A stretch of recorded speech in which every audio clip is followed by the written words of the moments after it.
Kembali ke asal.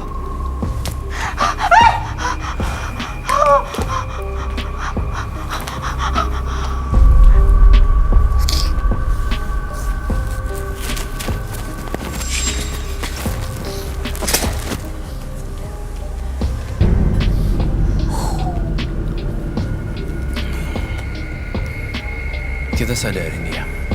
Kita dudukin, kita harus dudukin dia.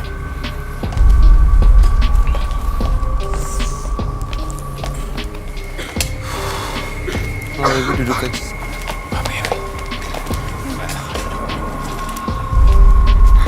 Tenang.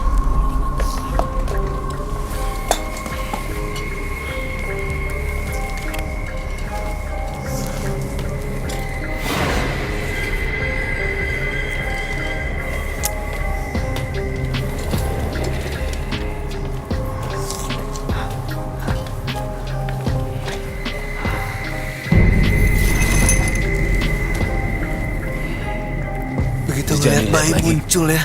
Takutnya dia muncul lagi nih, Roy. Iya, begitu ngeliat bayi tadi muncul soalnya. Jangan lihat lagi. Begitu lihat lagi dia muncul ya, Pak.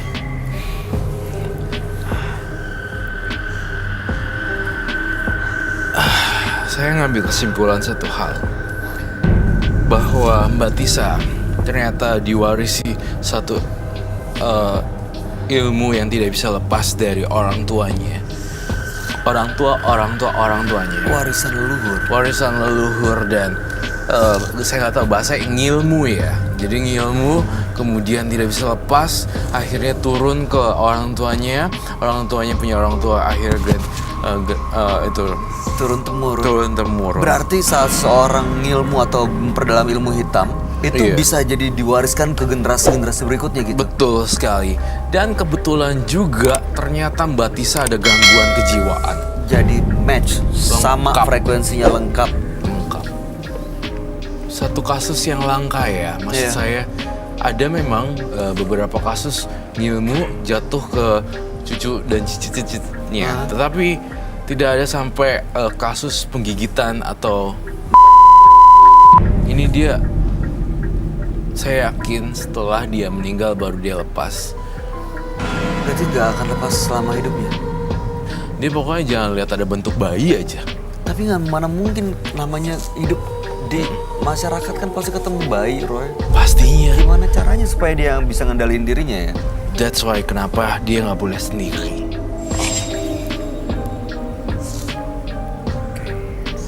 Sebenarnya kan kelihatan gak tuntas ya.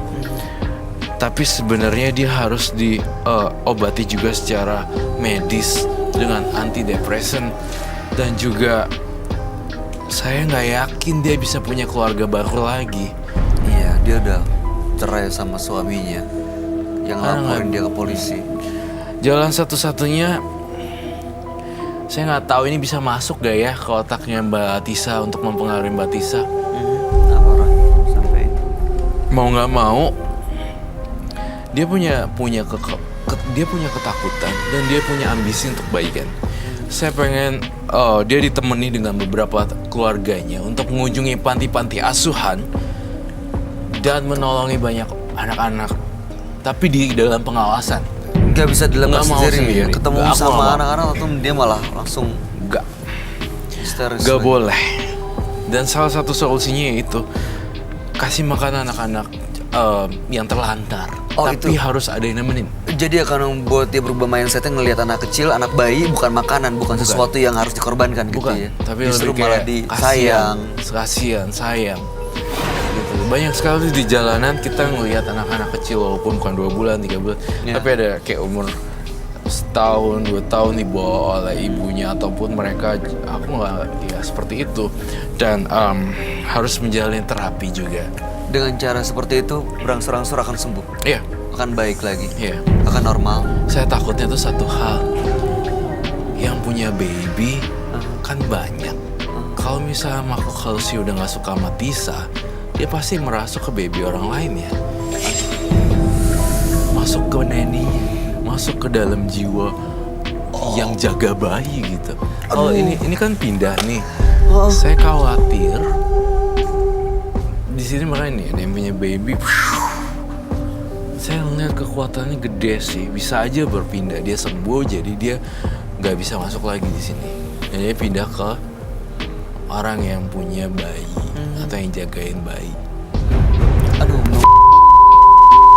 Tapi kalau orang dimasukin sesuatu yang jahat, bayinya boom, diam lo, boom gitu. Kekerasan pada anak kecil.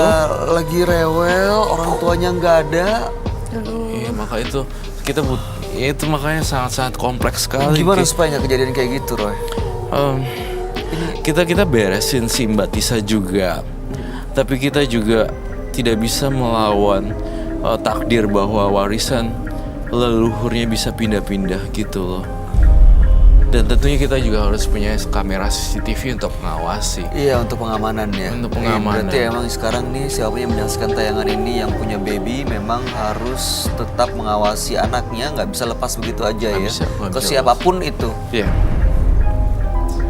Terima Terakhir, kasih. Baby Gracie, ada yang mau disampaikan? Datangnya sama siapa? Ada yang dampingin ya masa aku. Abis ini dia pulang nyamperin bayi aku gimana? Enggak, kamu di atas diamanin, ada yang jagain di sana. Dan ini datangnya tadi sendiri atau sama orang? Sendiri. Nanti kita suruh ke orang. Iya, nanti tim menembus mata batin akan nemenin ya. Terakhir ada yang mau disampaikan, Roy? Gak ada. Mbak Tisa, Anda boleh meninggalkan studio. Terima kasih Mas Roy. Makasih. Loh, Duh, mati gua. Aduh. Roy, tolong dong, tolong.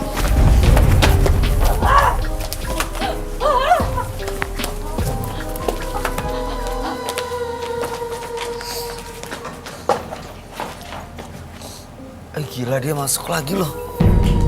kejiwaan sih ini. Udah masuknya gangguan jiwa.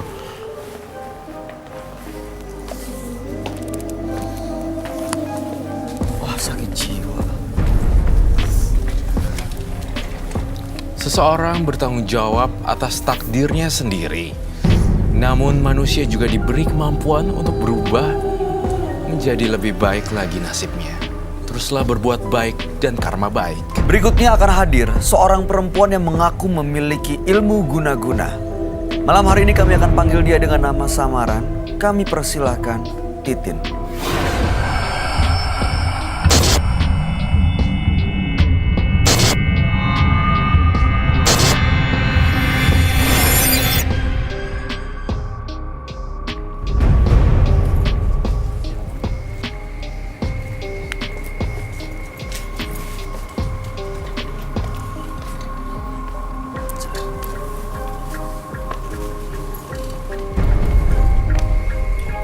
Selamat malam Mbak Titin. Selamat malam juga.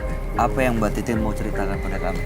Ceritakan pada kehidupan aku, cuman aku seorang pedagang yang sukses. Sehingga banyak musuh aku yang meneror aku dalam kata santet.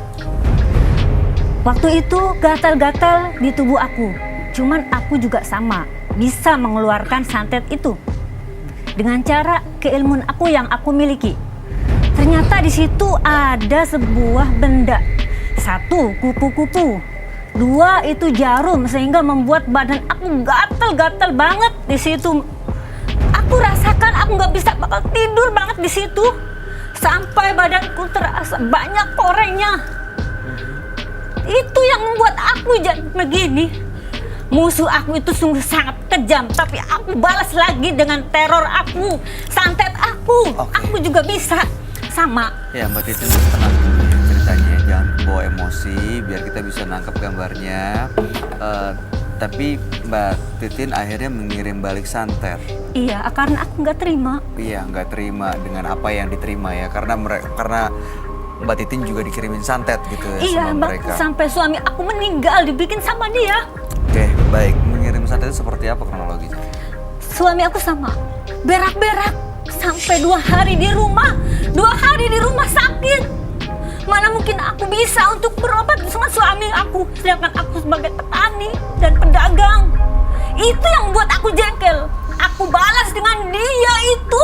Jadi ketabrak mobil biar dia mampus juga. Baik, sabar ya Bu Titin ya. Tujuan Bu Titin datang ke Menembus Mata Batin untuk apa? Untuk menyadarkan dia supaya dia nggak meneror aku. Aku juga sama baik karena dia juga baik, tapi dia jahat. Aku bahkan lebih jahat daripada dia. Dia ini orang dekat ya. Orang deket banget. Dari waktu sama sahabat karib dari SD sampai MTS itu aku nggak terima Yakin banget. dia yang ngirim? Iya, Yakin dia yang ngejahatin? yakin karena aku juga dapat menembus mata batin yang sangat aku miliki dengan jelas banget. Di Baik. situ Oke. aku nggak terima. Ibu Titin, kami akan ajak langsung Ibu Titin untuk bertemu dengan sahabat kami. Dia adalah seorang indigo. Kami persilakan Roy Kiyoshi.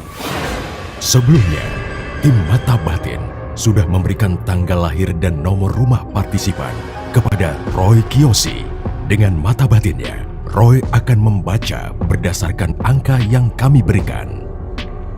Titin terlahir tanggal 25 April 1983. Sosok yang sangat simpatik, tetapi perasaan yang terlalu peka, hingga sering kali menyimpan dendam.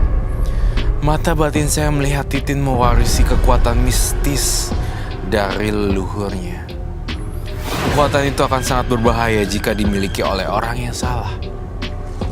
Saya juga melihat Titin telah menyalahgunakannya. Banyak sekali rasa sakit yang ia timbulkan dari kekuatan itu. Saya melihat sosok naga bersisik emas. Apakah mungkin ini sosok iblis yang mendiami Titin atau bukan? Saya akan membantu Titin memecahkan teka-teki misteri pada malam hari ini.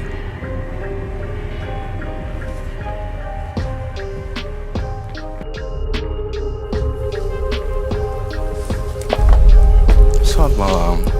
Selamat malam. Silahkan duduk semua.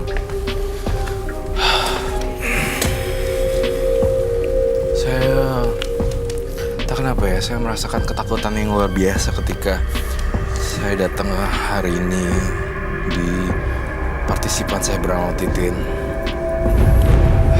Tampaknya ada kemarahan yang besar di diri Mbak Titin.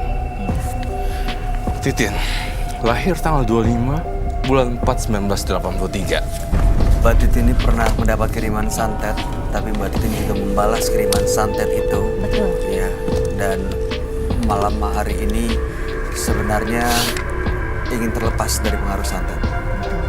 Tapi ingin terlepas dari pengaruh santet, saya jujur terus terang ingin membongkar ya, Mbak Titin, mohon maaf sekali.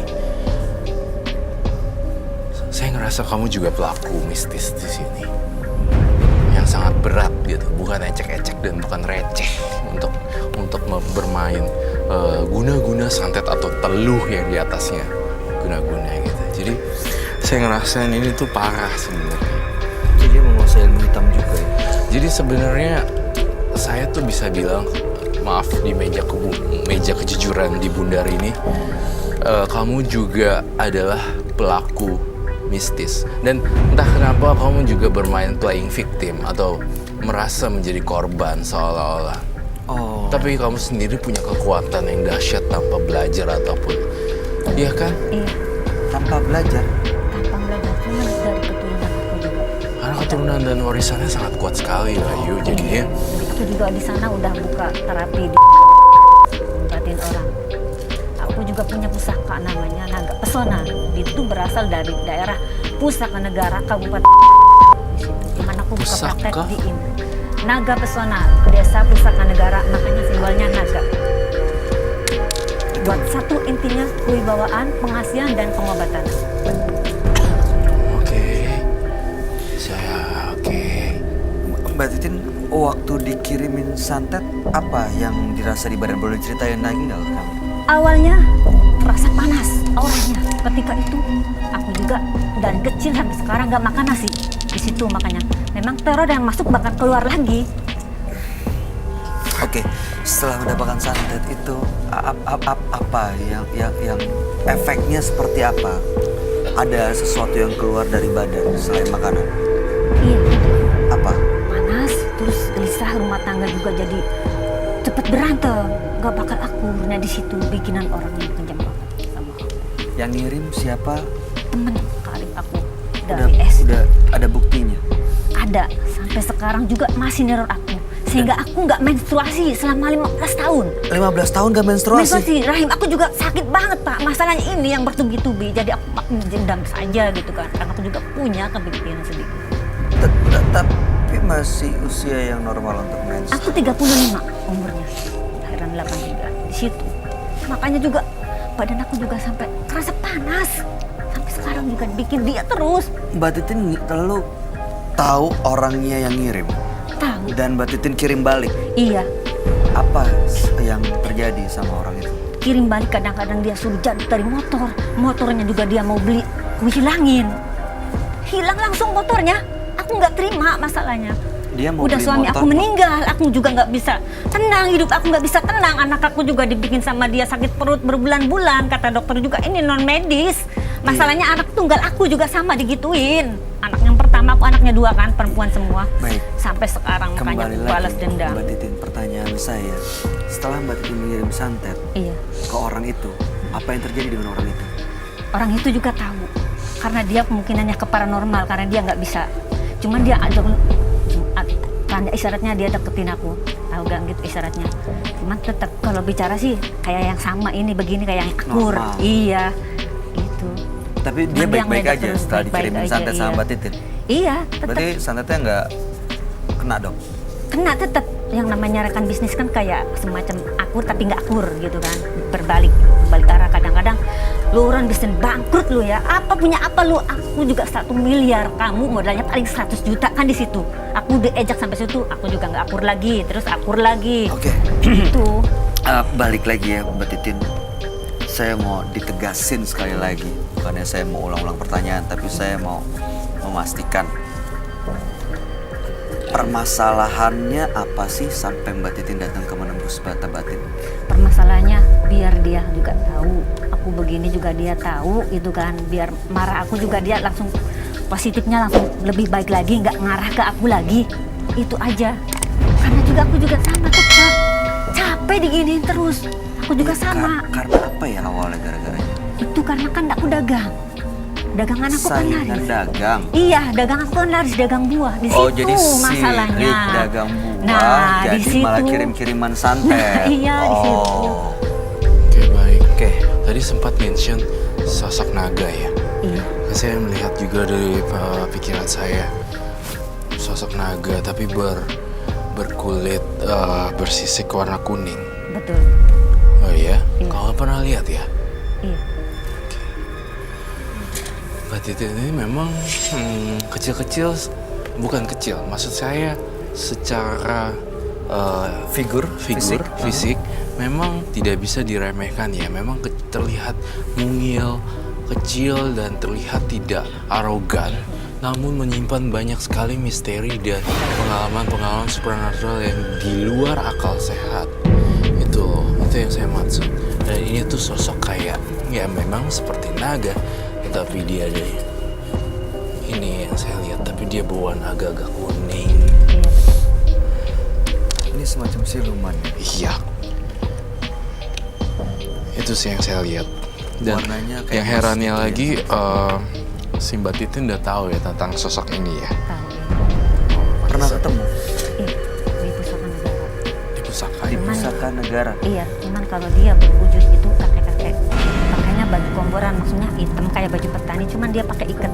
Kalau menyerupai ular, dia ularnya dari Indramayu ke Jakarta. Gitu, wujudnya pas.